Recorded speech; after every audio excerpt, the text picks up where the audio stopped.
On résume. Si on passe de 2016 à 2023, on fait le grand saut.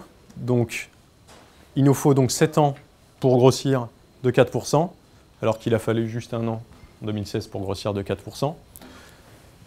Les livraisons vers le marché domestique en baisse, donc la tendance qu'on voit en 2017 se poursuit au cours des 7 prochaines années. Vraiment typique un marché mature, voire un marché en déclin, en particulier sur la Grande-Bretagne. Par contre, des exportations, si on fait la somme de cette reprise de la demande en Russie, en Chine, et chez tous les exportateurs de pétrole et chez tous ceux qui souffrent actuellement de cette crise de l'énergie.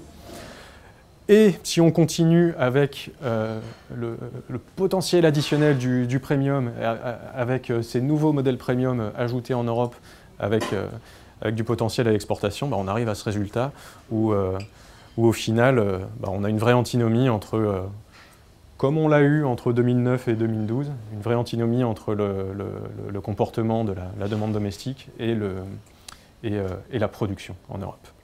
Pour faire le chemin de 2016 à 2023, il est préférable d'avoir dans son portefeuille marché, d'être bien implanté plutôt en Europe du Sud et en Europe centrale et en Turquie, plutôt qu'en Angleterre ou en Allemagne.